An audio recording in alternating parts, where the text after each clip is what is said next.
Hello, everyone. Welcome to the Veterinary Business Podcast, your ultimate resource for developing a successful veterinary practice and career. I'm Dr. Peter Weinstein. I'm one of the co-hosts of the Veterinary Business Podcast.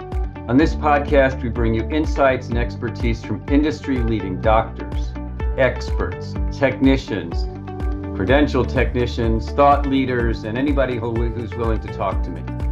We cover a wide range of topics, including practice management, marketing strategies, leadership development, HR best practices, and much more.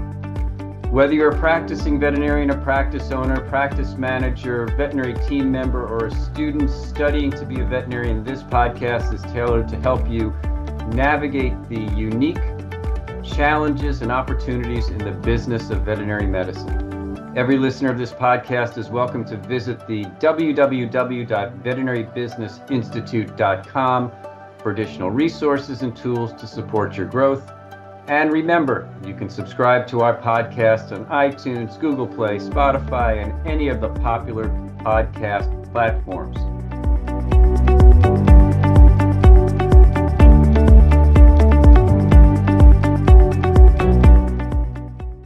After all of that formality, I am excited to welcome a good friend, a colleague, an influencer, and somebody who I have a tremendous amount of respect for.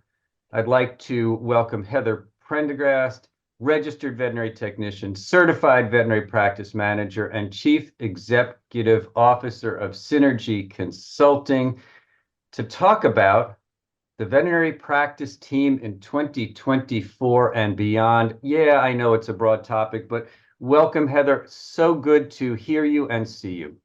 Thank you so very much. It's a pleasure to be here. And as always, to have good conversation with you. Yeah, we don't normally do things formally. We usually just sit there and throw stuff at the wall and see what sticks. So we'll do a little bit of that today as well. Now, you and I know each other, and I know you at the 35,000 foot level, but let's dive a little bit deeper into your background, because you've got a lot of credentials after your last name. How did you become interested in veterinary medicine? You know, it is probably like so many stories that we have of people that are in veterinary medicine is that, yeah, as a child, you always dream of going into veterinary medicine. And I had a veterinarian that we used to take our pets to when I was super young, when I can start remembering going to the veterinarian for exams. And he always got me involved in our exams. I got to listen to the heart. I got to touch the abdomen. I got to feel lumps or bumps, whatever it was, is just that he was serving the needs of an inquisitive, a kid that just had so many questions.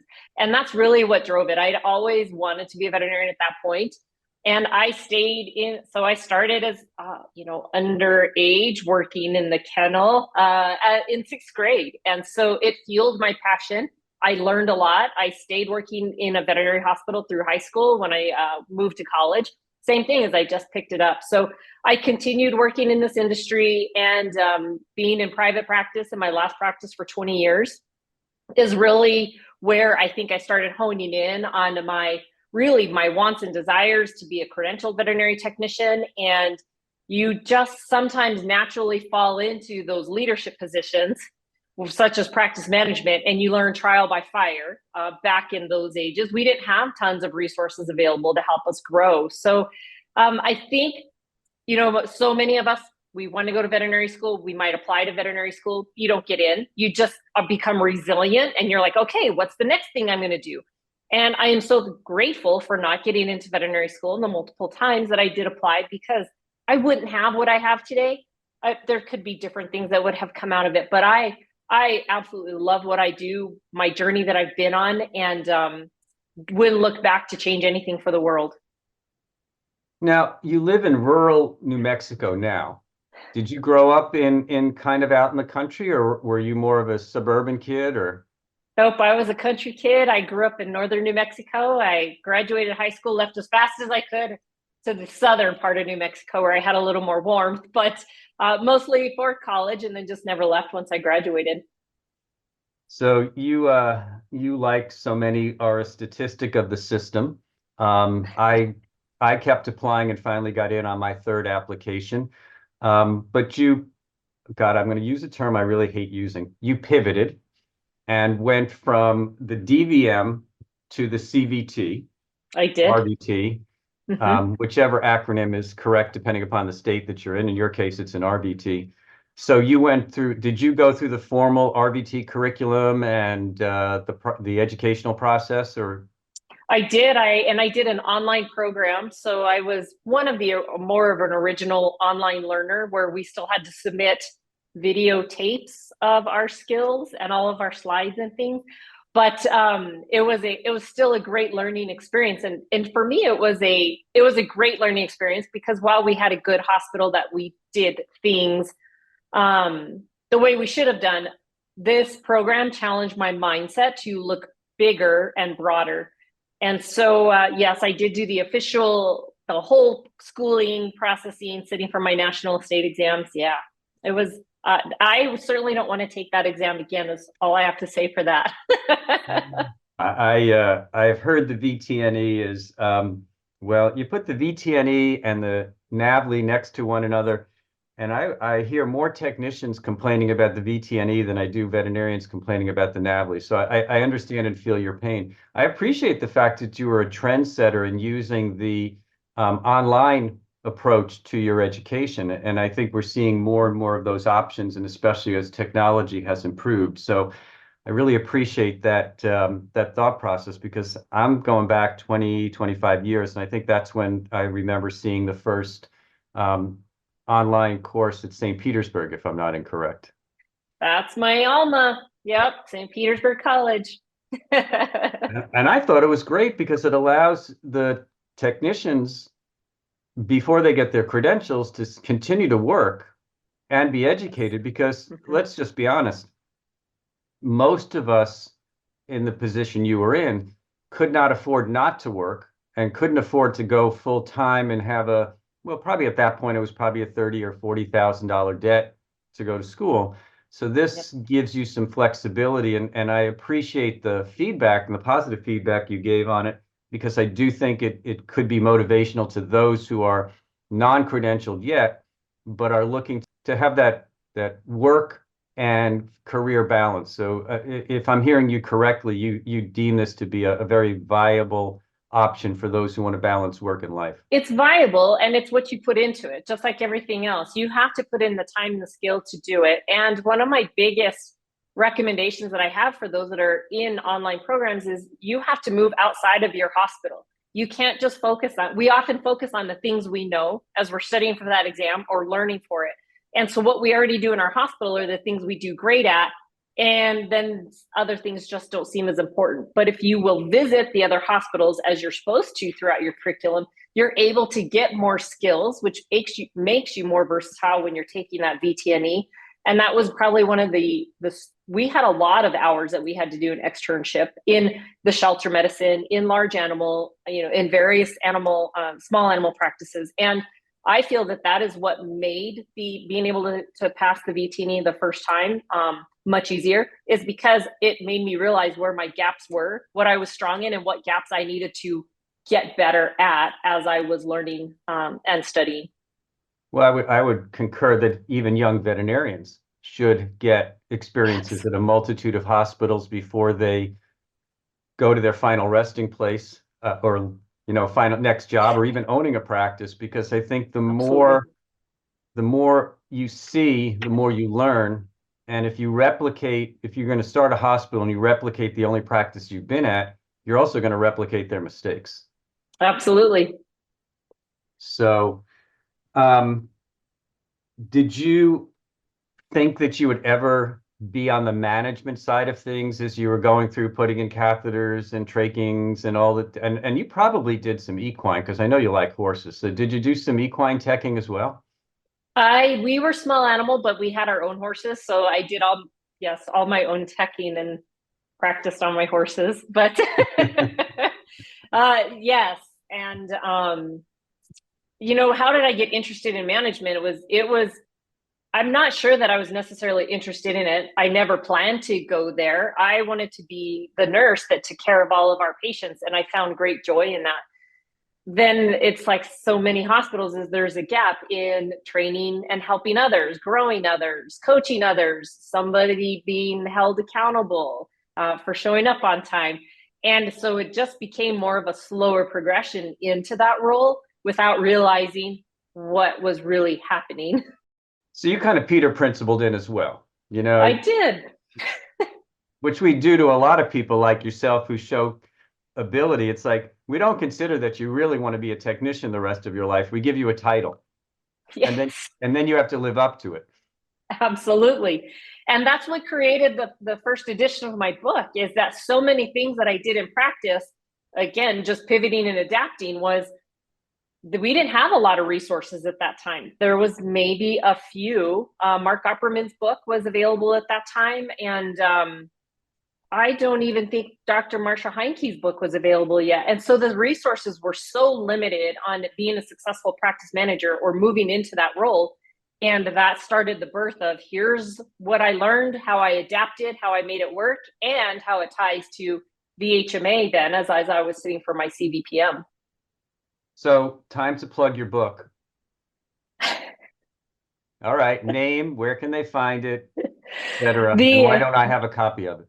The previous 3 editions is the front office management for the veterinary team. The 4th edition is actually coming out this March, and it is retitled Practice Management for the Veterinary Team because it's more appropriate as I have adapted over all 4 editions.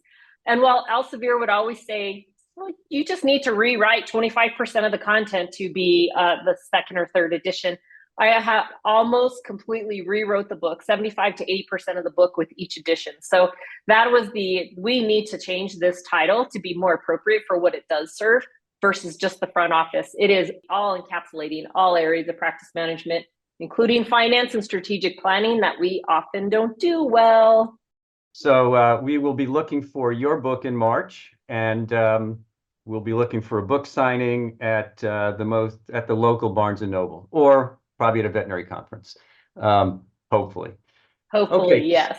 So you joined the VHMA, you recognized you must have been a relatively early member of the CVPMs, because there's only just over 1,000 now, and it's been a slow growth from that standpoint. So were you an early adopter on the CVPM side of things as well?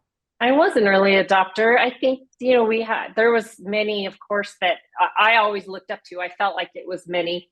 There was probably 10 key CVPMs at that time that really kind of started modeling what I wanted to look like as far as I was leading, practice management. And I would see them at our national conferences, and they would stimulate that excitement that, ooh, maybe I want to get outside of just my hospital and I want to speak and I want to write more. And so yes, there was definitely the early adoption of it, and learning many of the great competencies that I didn't have established in my hospital yet, and you don't learn as a veterinary technician. And so that really is what fueled further is the management leadership portion of my career, was being a part of VHMA, being a part of the forums that were there, and just learning from fellow CVPMs that always inspired me. So let's do an unabashed plug for vhma.org, where you can find out how to be a CVPM as well. And I would suggest, whether you are a veterinarian, whether you're a credentialed technician, whether you're a manager, that being a member of VHMA, which I have been for 36 years, I believe, if you read nothing but the listserv that comes out every day, you will learn where the issues are, where the pain points are, and what mistakes not to make. So absolutely. And there's so many people and smart people that are there to give great ideas that you don't have to troubleshoot and think through all of that. The great ideas are there if you just take the time to read that forum each day. Yeah. So go to www.vhma.org and join now. Okay. So you've been a VHF, you've been a CVPM, you've been a credentialed technician, and let's talk about some of the issues that have been coming up in the veterinary platforms over the years. And the first one, you mentioned the term nurse in one of your answers earlier. Yeah. And there's, I grew up in the profession looking at some of the people like Mark Opperman and Tom Cat, and others who use the term nurse regularly. And now it's become a bone of contention, for lack of a better way to put it. And I'm very sensitive to my colleagues who are credentialed technicians and also those who are technicians who want to be credentialed, to give them the respect that they have earned. But we need to figure this out. And hands down, we do. And we need to be consistent in the way we utilize our terminology. So if you're comfortable, are you in the nurse camp? Are you in the tech camp? Or are you trying to bridge the two camps? And which camp do you play in? My personal camp is veterinary nursing. And those terms always have to sit together. It's not one without the other. The reason for that is that our public, and even in my own hospital, our clients didn't understand the difference between somebody that was credentialed or somebody that was a veterinary assistant. And while our veterinary assistants were very well trained in our hospital, they could not do the things or carry out the tasks that I did as a credentialed veterinary technician, and I was the only one there. And so then as we started trying to put forth more education for public about what a veterinary technician does, there's no concept of what a technician is. They think of an IT, IT technician, you might have a fiber optics technician. You have all of these technicians that do specific things in other industries, but don't relate necessarily to the nursing care that we provide our patients. But if you ask somebody what a veterinary nurse is, without giving them any specifics, they're like, oh, that's somebody that cares for pets. You provide all of the TLC. You might have, your sick patients. Maybe they need fluids or blood work. They can understand that. And when you are trying to drive value for this profession, we can't drive value, in my opinion, with just the term technician, because we don't have enough public outreach and the money to generate that public outreach about what a technician does. So if we can at least start 50% closer and educate that we have credentialed veterinary nurses, the value of what we provide those patients is that much more heightened. And that's why it becomes such a passion for me, is that if our clients are going to understand everything we put into our patients as credentialed technicians or nurses, then they have to understand the schooling that we put into it, that it's very similar to what a registered nurse does. And in fact, if you put those curriculums next to each other, the veterinary nursing curriculums are usually much stronger than even that of the registered veterinary or the registered nurses. And so I fully understand some of the human nurses that wish to protect their title of a human nurse. There's very different perceptions of our public that they know what a veterinary nurse is. And there's no confusion of, you're a veterinary nurse, you can go to work for a human. Like, when in surveys, they just don't show that. And so as long as we're always using that term, veterinary nurse, and it's reserved for those that have gone to school, graduated, passed the VTNE, and even for those that are grandfathered in from history, though the understanding from the public is there. And as we are in this conundrum of where our industry is at this point about not being able to attract talent, retain talent, drive value for clients, this is a piece. This is a piece of that. And until we tie it all together, until we solve it, we are going to continue to be in this conundrum.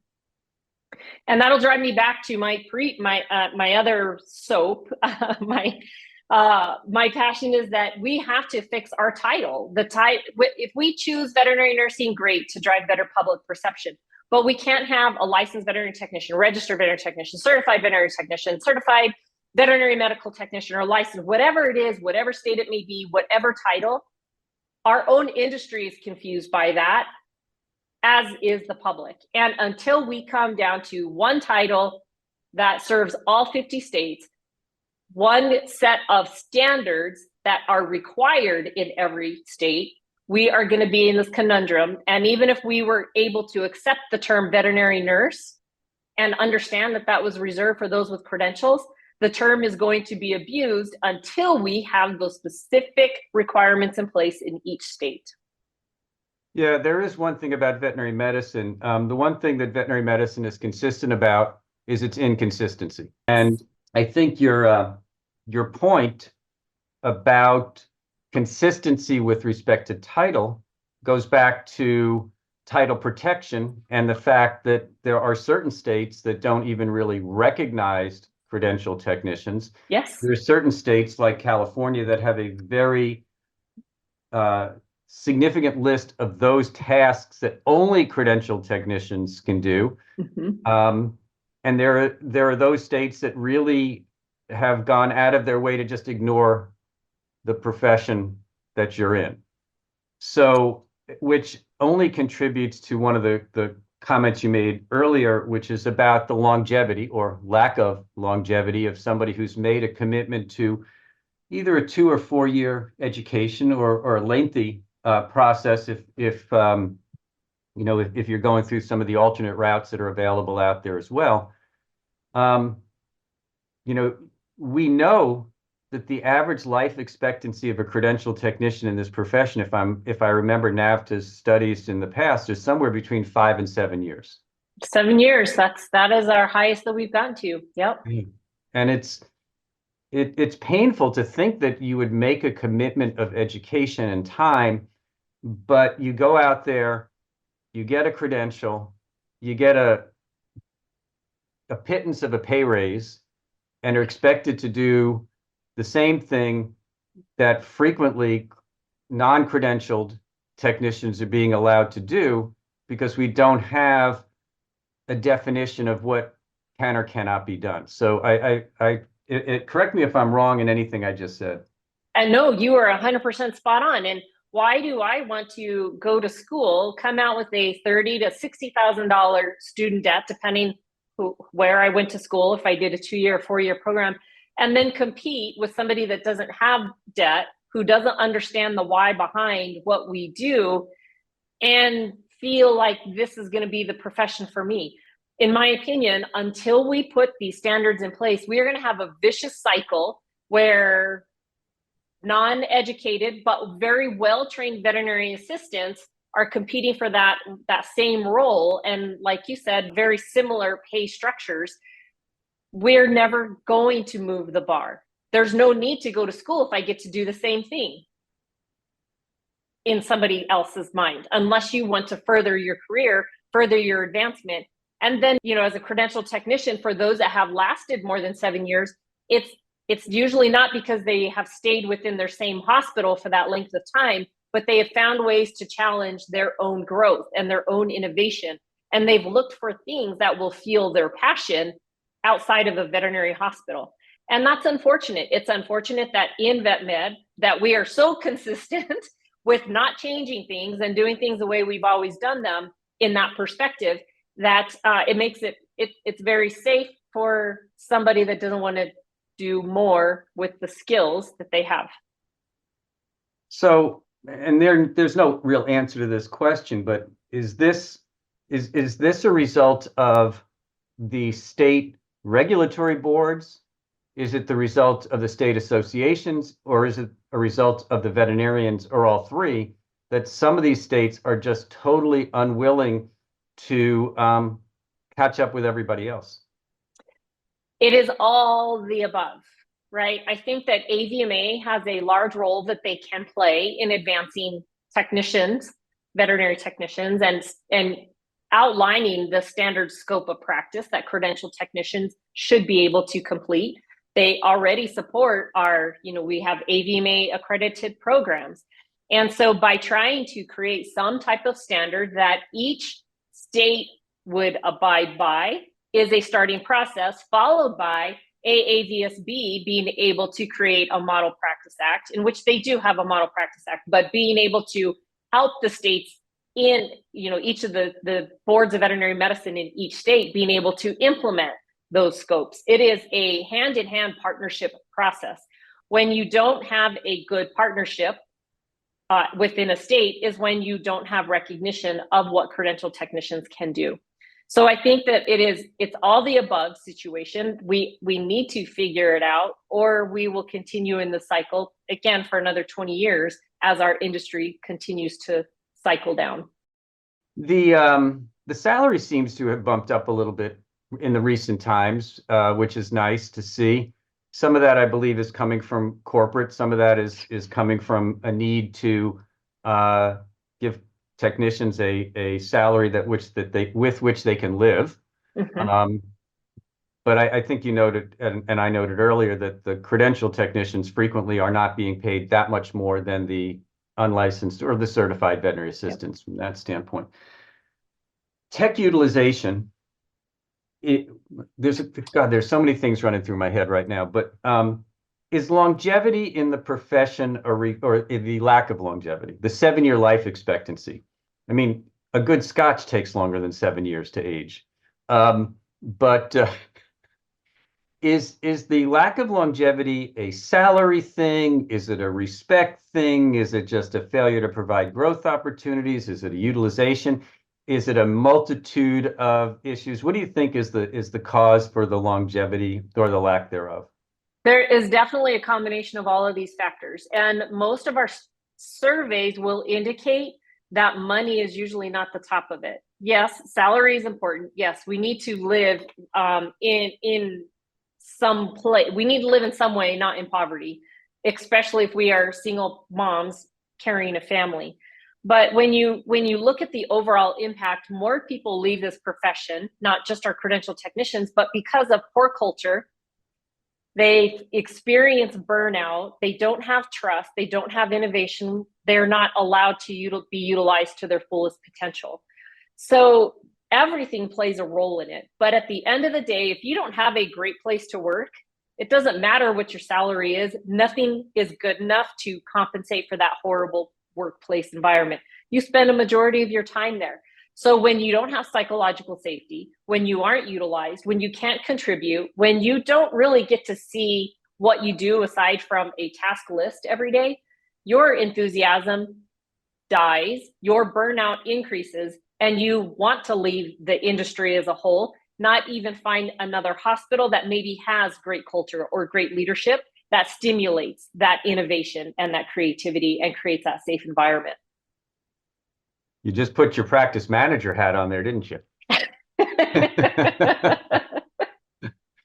It all ties together. Yeah. Well, I want to go there in just a minute because I think we need to talk about culture and trust and innovation and psychological safety. But I want to talk about utilization and maybe probably wrong terminology in saying this, but return on investment.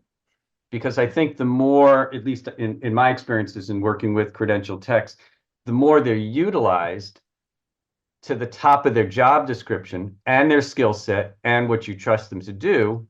And if you don't trust them to do it, it's because you didn't train them to the trust that you need. Yeah.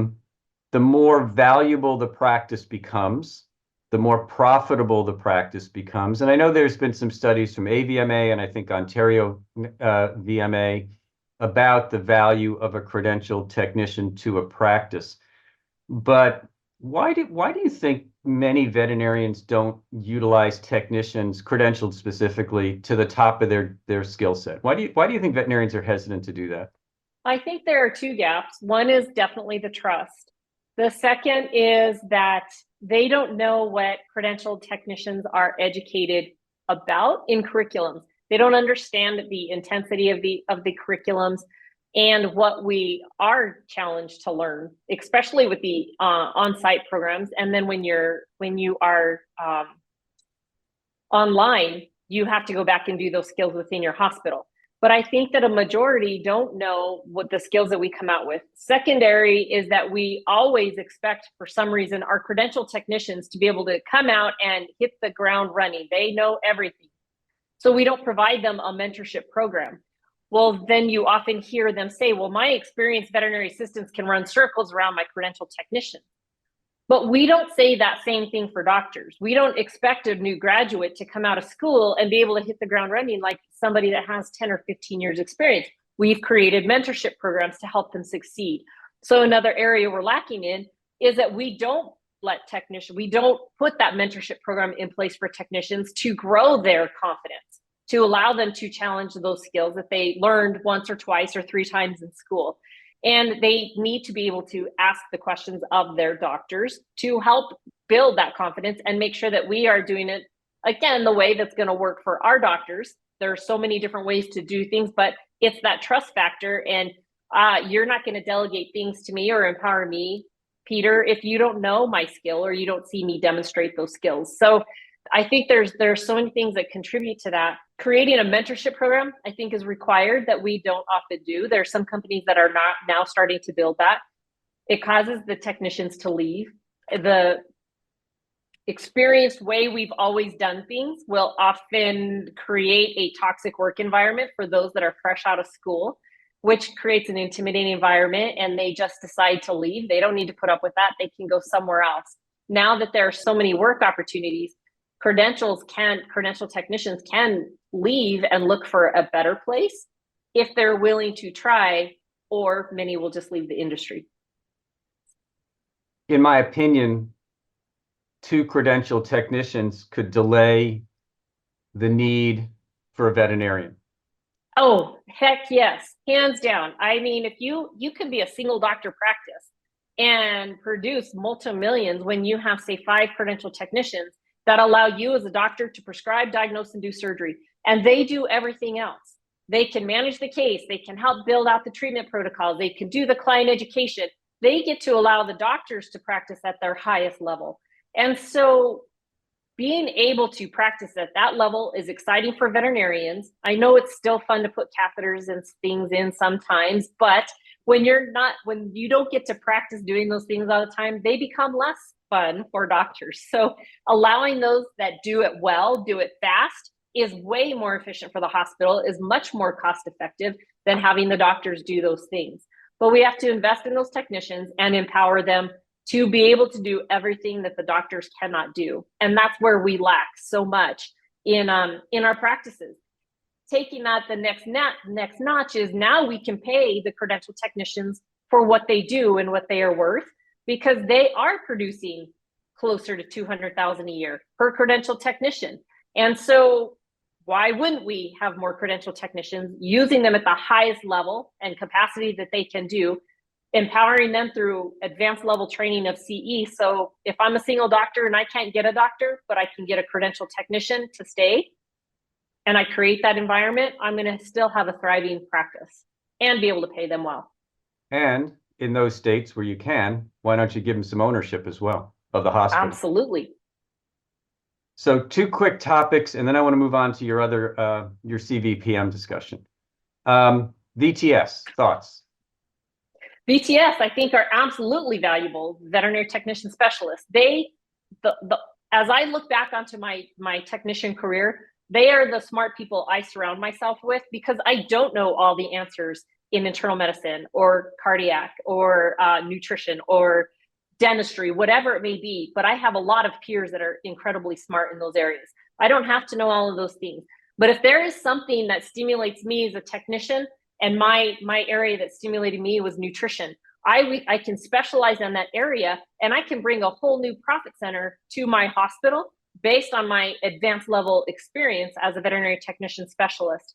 So I think they play a significant role in the future of veterinary medicine if we would just elevate them, utilize them for their advanced skills, and allow them to provide those profit centers within our hospital. Which leads to a controversial topic, and one that I'm not sure where it's going to end up, which is this concept of a mid-level practitioner. It's been hot and heavy headline news. It's been discussed heavily at AVMA. As a credentialed technician, as a certified veterinary practice manager, as a consultant, and as a leader, what are your thoughts on the need or the role or the potential for this so-called mid-level practitioner? I think there's potential for the future. It's not today. And the reason is we don't have standards in place to protect that title, to provide a scope of practice. And we are going to have the exact same situation we have now, veterinary assistants calling themselves veterinary technicians that don't have the education to fill that role. We are going to have title protection issues. We're going to have name issues. We are going to have accountability issues. Until we put bases in place within legislation, it's not the right time. If we put that cart before our horse, it's going to fail in our future, and we're going to be right back where we are today. So let's instead not rush into it. Let's take the time to build it right. Then we can move forward and make it successful for this industry. Okay, let's give you your tech hat a break and put your business hat on. As a certified veterinary practice manager, one of only a handful, I like to call CVPMs board certified practice managers. So you're a diplomat of the American College of Veterinary Practice Management. I love it. For all you board certified clinicians listening in, I'm not belittling you, I'm building up the CVPMs. The same issues with credentialed technicians occur with practice managers in terms of utilization.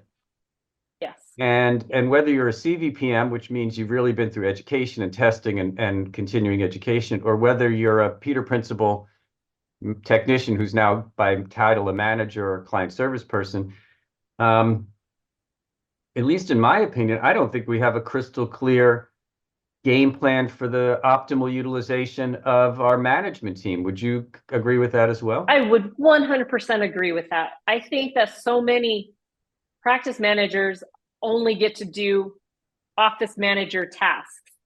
And I think of office management tasks as, yes, it's accounts receivable. We might balance our books at the end of the day.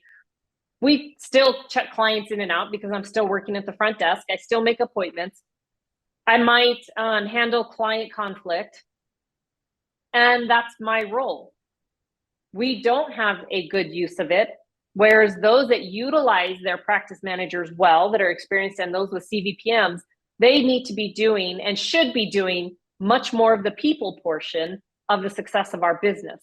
Because overall, our business, our team, 80% of what we do as a practice manager should be growing and developing and helping our own team innovate, finding what drives them, creating a culture, creating a trust, creating success for everybody on our team. When I'm serving in an office manager role, I have no autonomy to be a leader because I'm not making decisions. I'm just directing the parrots that work underneath of us to repeat the messages. When you're a practice manager that is utilized to the top of your skill, you're able to create those programs. You can create motivation. You can create safety. And so for those hospitals that are having difficulty driving the success of the practice or perhaps being profitable, many times it's because we have stifled that practice manager into only an office management position. And so I think, the interesting thing is you've used practice manager, you've office manager, we've used the term administrator, we have CVPM, and I would bet a very large percentage of practice owners, including corporate, don't clearly understand what the job descriptions are. And again, a plug for VHMA.org, they do have clear job descriptions for practice manager, office manager, administrator, and what the expectations are for CVPMs. And so just as we've talked about clear tasks for credentialed technicians, there is even, I would suggest there's more clarity, at least through VHMA, of what the task lists and the expectations are for practice manager, office manager, administrator. Absolutely, there are very clear expectations, very clear competencies that support it. Yes, I think it's more clear than what we have for technicians. Agree 100%. And so for the listeners who are trying to figure out whether you have a practice manager, an office manager, administrator, or whatever you want to title them, I would strongly suggest that you build a formal job description with expectations. And one of the best places to find that would be on the VHMA website from that standpoint. Because the minute you have greater clarity, the minute you can set greater expectations. So if I want Heather to do bookkeeping and print out P&Ls at the end of the month and be able to review them with me, then that goes in the job description.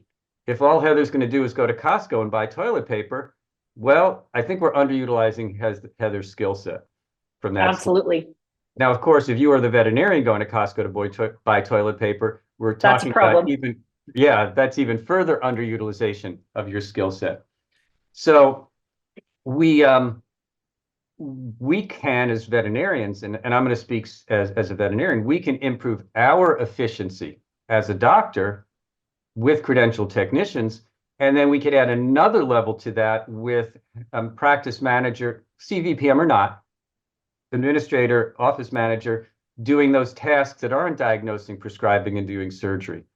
So how much do you think we could improve the efficiency of practices with the goal, obviously, to be 100% efficient and the average being probably 50%? How much do you think we can improve efficiency by greater utilization of, let's start with the practice manager?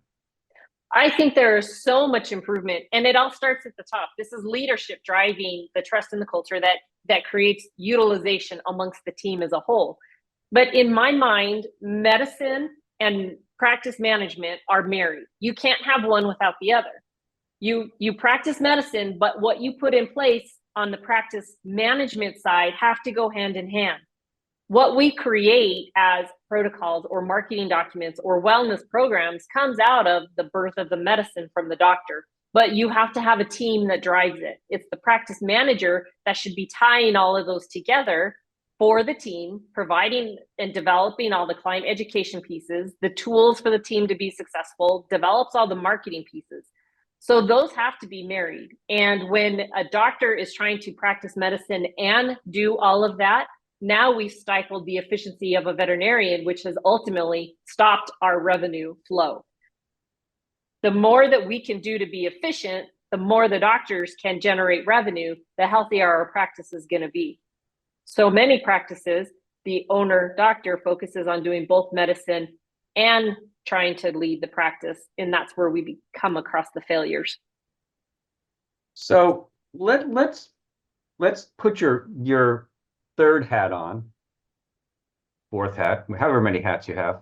I'm sure you have a Stetson too. Let's talk about Heather as the consultant, the hospitals you've touched metaphorically. And you talked about culture, trust, innovation, psychological safety, lack of mentorship, toxic work environments. So that's a pretty broad brush, but I don't disagree with you. I'm spot on in that respect. And you addressed something about a few minutes ago about leadership.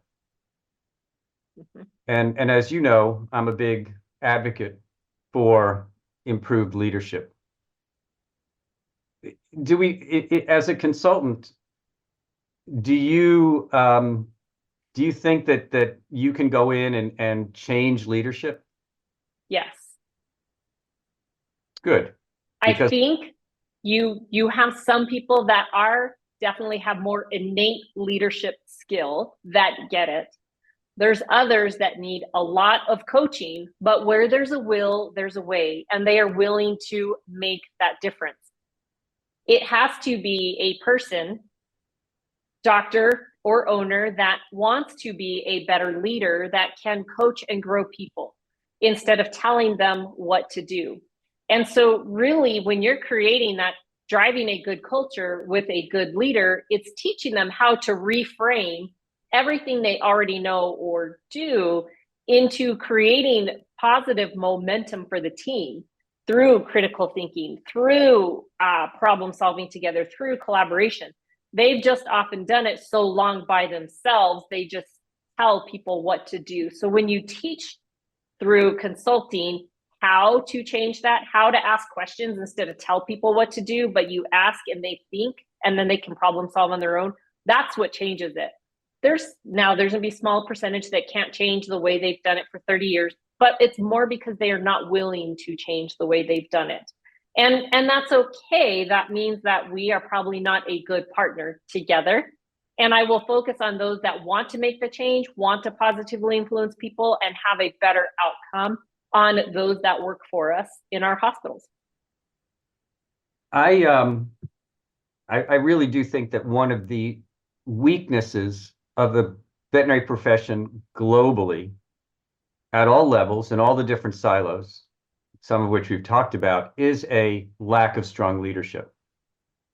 And it is also our least attended lectures at conferences. It right. is between that and financials or strategic planning. We avoid those topics probably because we are so uncomfortable with them that we're going to find something that resonates with us versus exploring things that will challenge our growth zone. Yeah, kidneys and livers and hearts, oh my, is a lot sexier than leadership and culture and psychological safety. Oh my. Oh my. Yeah. And here we are, and we're gonna go a variety of different topics, and I'm just gonna spitball some of this stuff. But I want to talk about mentorship because you mentioned technician mentorship, and I agree with you 1,000%. We're so focused on mentoring young doctors that we forget about the other members of the team with whom the doctor couldn't do anything to mentor them. So we set, I would suggest in a very high percentage of practices, we set up everybody to fail because we don't give them the resources or the support to be successful. And whether that's job descriptions, whether that's training, formal training, whether that's an operations manual, whatever the case may be, why would a technician be any different than a doctor, than a client service person, than an animal caretaker when it comes to the need for mentoring? I mean, correct me if I'm wrong, but shouldn't we really be mentoring the entire team from the day that they start? Absolutely. And that creates a phenomenal onboarding program. But we are very guilty of we hire fast, we fire slow, and we train people for 2 days and expect them to be the best employee ever, when all we do is we set them all up for failure. So again, back to the practice management role, is if somebody is empowered to grow the team and they can build good onboarding programs that influence, create mentorship in all of those roles, we have to do it. We have to do it for the success of the business, for this industry. What's your definition of culture? Culture is, in my opinion, a collection of the values, the beliefs, the behaviors that we demonstrate together that we believe in within our workplace environment. When you have a great culture, it is because you have somebody, leadership, that has influenced others, empowered others, built trust, built that psychological safety. It is a collaboration of the entire team. And while leadership is responsible for creating and maintaining the culture, the entire team contributes to it through their actions, their behaviors, and their values. And it is leadership's responsibility to find the right people to join our culture instead of finding warm bodies that often bring the toxicities into the practices. So culture to me is core. It is core that drives financial success. It drives longevity. It drives attraction. Like, we have to have culture to be successful in our future businesses. So what does it tell you about a practice that really has no clearly defined culture? Well, I'll tell you, through consulting, when I walk into a hospital, I can feel when the culture is not there. Just as our clients can feel the culture is not there. So that is utmost important. That is the main thing, in my opinion, that has to be developed to be successful. It is the birth of everything else we do. Without that culture, I think we have so much more work to do. And as you've noted, when you have no leadership, you tend to have no culture. And you can have a practice team that tries to create a culture only to be pushed down from a leadership standpoint. So it's really about a collaborative delivery of healthcare, which the term collaboration is really interesting. And I'm sure you've seen this in practices where you have 10 or 12 staff members all working individually, almost like a group of male dogs, excuse the metaphor, territorially protecting their turf. Yes. And in my opinion, that starts at the top. That means somebody at the top is turf protecting as well. I think, in my opinion and in my observations, everything starts at the top. And so every behavior a leader demonstrates, and you're a leader by the role. As an owner, as a veterinarian, you are a leader. So everything you do and say matters, because that is how your team is going to act, or that's what they are going to do. That's what they are going to say. That's how they're going to carry themselves. So when there is a territorial piece at the top, the entire team is going to continue to demonstrate those behaviors. So one of the classes that we learn in veterinary school, and I believe you learn a little bit in tech school as well, is toxicology. But when it comes to toxicology, we're learning about the toxicology of Tylenol on cats, and we're learning about toxic plants, and we're learning about, well, my daughter's in Australia. Let's just say everything is toxic in Australia if it's alive. But what we're not learning about is toxic work environments. And I agree with you. I think a lot of our problems in veterinary businesses, a lot of the reason that profitabilities aren't where they should be is a lack of leadership and subsequently a toxic work environment. Because I think what we do is we let toxins in. We hire toxins because, as you said, we hire slow. Yep. And I don't know whether you'll agree with me or not, but I think veterinarians are hoarders. Now, we haven't had a TV show about veterinarian hoarders, but you could probably start with me and look at my storage shed with Journal of JAVMA from 1987. But we hoard staff too, don't we? We try. Yeah. We try to hoard staff, the wrong ones, and we don't let them go. But the good ones, the good team members leave quickly. And so toxic just becomes rampant, and that becomes the culture of the hospital is that toxicity. Yeah, you'll never be able to get profitable with that. Yeah, I think the good ones walk in and they smell something bad. It's kind of like sulfur or something like that, and they walk out. It's often made me think about, you think about the number of people that ghost after interviews and they just don't even return a phone call. What do they smell when they do that initial interview? What type of culture is this? Nope, not going back, not even returning that phone call. It's interesting how many client service people who feel that they need another client service person, when a client service interviewee comes in, don't greet them, don't make them feel comfortable, shine them on, and this is the person they're going to work with. Or for. Or for. And the person who's sitting there is looking at this, and maybe I don't know, do you do a sniff test? Maybe we should do a sniff test on practice. As you walk through the door, I'm out of here. So how do you detoxify a hospital? What do we do? Do a saline cathartic? Do we do an emesis? How do we detoxify a hospital? It starts with leadership. And honestly, is what are you willing to do? What are you willing to learn? Are you willing to have a self-evaluation to understand? Because it's, as a leader or as an owner, you never think you're doing a bad job. You don't come to work intentionally setting a bad culture or allowing toxicity to brew. You just don't know. And we often think that we are good leaders because we have a business that is surviving. It's not thriving, but we're just getting by. And the perception of what our team sees of us is often very different than what we see of ourselves.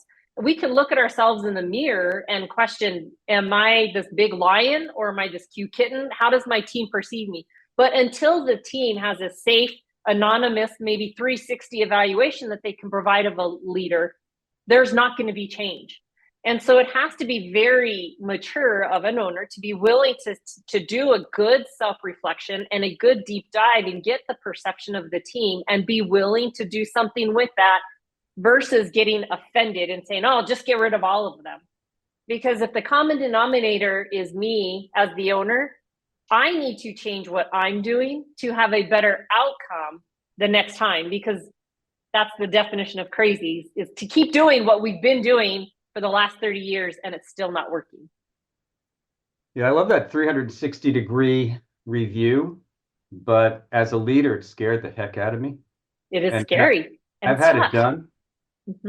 As a faculty member, the students review me, and as a faculty member, essentially I review them. When I worked in corporate at what was VPI, now Nationwide, and I had the staff, evaluating me, and even at SCVMA when I was the executive director and the board was evaluating me, I have a hard time looking at those, even though yes, most of the time they're good. It's that one thing that keeps you up at night. But that's the one thing that needs to change. And It that's is. that's the one thing that most of us don't want to change. And we often hone in on placing blame for others on that one other thing. And that's where we have to really catch ourselves and retrain our brain that it's not placing, it's not about the blame or who did this or who did that, but I, as a leader, how can I instead influence positive change? Instead of placing blame, let's go back and redo this in a way that I can influence people more positively. And I have seen some remarkable changes from 360s in veterinarians that have just blown my mind. The results of a 360 are really hard to deliver. It's delicate because when it's your first time, as you said, they're scary, they're horrible, you beat yourself up. We're perfectionists in this industry by nature. So having that feedback is really difficult, and how you take it can be difficult. And gosh, just seeing the change and the leadership style and the open communication that a specific veterinarian that I've recently worked with, to see that change is amazing. And her team has just started. I mean, they are empowered. Their revenue is increasing. Her ACT is increasing. She's just seen the benefits of really doing that self reflection. And I am the common problem that I have to change, and has done so much work with it. So I want to challenge you, like I haven't already. What would a veterinary hospital owned by Heather look like in 2024? Oh my gosh. There's so many aspects of what this dream practice would look like, but this is 100% empowerment. The team carries the load. So we talk about efficiency. Doctors diagnose, prescribe, and do surgery. The practice manager is able to drive culture along with the owner, great culture, good leadership principles. We would have the credentialed technicians or veterinary nurses, whatever it may be for our state at that time, being able to carry out a majority of the patient care, treatment plans, client education. We would embody the telehealth aspect. We embody all technology so that we can make it easy for our team to do business. We have so many inefficient technology things in veterinary medicine that slows what we can do to be efficient and provide good customer service. Let's put the technology in. Let's make it easy for people to want to deliver exceptional customer experience because it's fun and we can be efficient. That to me is the dream practice. We all collaborate. We all achieve goals together. We do have profit sharing available for every team member. And we challenge our team to continue investing in their education. When you go to CE, you bring something back to the hospital that we implement. We build on it, we build our revenue sources, and we create a really happy client base. And I'll say that in my history, when I was in practice, hiring people was my lowest skill because I didn't have to hire people. I had a waiting list of people that wanted to come work for us, that I was already able to see what their skills were or how they worked. And I could pick from people that were going to be the right seat on our bus. And I didn't hire but maybe once every 2 years. That is absolutely where I would be again. Driving that, I would have innovation and I would make it easy for clients to do business with us. I would create phenomenal customer service that modeled much like you get in very high-end restaurants, very high-end hotels, because that's what our clients deserve. The more efficient we are, the more positive we are, the better patient care we drive, the more clients we can see, and we get to work smarter, not harder, not be burned out. We get to love what we do. Wow. I don't think we can end on a better point than that, except I'm going to just say, Heather, the floor is yours. Is there any other messaging that you would want to share to the audience about, how to bring fun back to the veterinary profession? Because I think part of what you're saying is we need to bring fun back as well. We need to bring fun back, and people need to be empowered to bring the great things back to hospital. I am a client now in this industry. And I can see when we're toxic and when we're inefficient and when we can't get our clients in. And now I'm the client that is impacted because you can't see my little girl that has a UTI and I have to wait for 2 months. That's not acceptable for me. as a professional in this industry, it's not acceptable for any of our clients, and no wonder clients berate us in our veterinary hospitals. No wonder they feel like we don't care. No wonder they feel like it's all about the money. And until we create an empowered team that can deliver exceptional service, high standards, that we're all collaborative, we're all on the same page, we are going to continue in the cycle where we can't keep people because, and I should say people, we can't keep our own team, we can't attract our team, we can't keep clients, nor can we attract clients. So it's a vicious downward spiral that we have to fix, and we as owners and leaders have to take responsibility for it. Well, I look forward to continuing to work with you and for you to help reach your aspirations, not just personally, but for the profession. And I'm part of the Heather fan club. So thank you, Dr. Weinstein. It's been a pleasure. Well, thank you, Heather, for joining us today and talking to us about the veterinary practice team in 2024 and beyond. We appreciate it very much.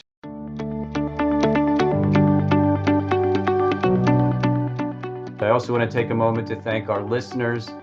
We appreciate each and every one of you. We can't do it without you. I think the messaging you heard from Heather today should be shared for sure. So if you like our podcast, share it with your colleagues and friends on social media, send them a text, whatever it takes. Don't forget to leave us a review on your favorite podcast platform, and your reviews will help other doctors and practice owners find us as well. Until next time, keep striving for excellence and making a positive impact in the lives of your patients, your team, your pet parents, and wishing you all an amazing week ahead. Thanks again, Heather. Thank you very much.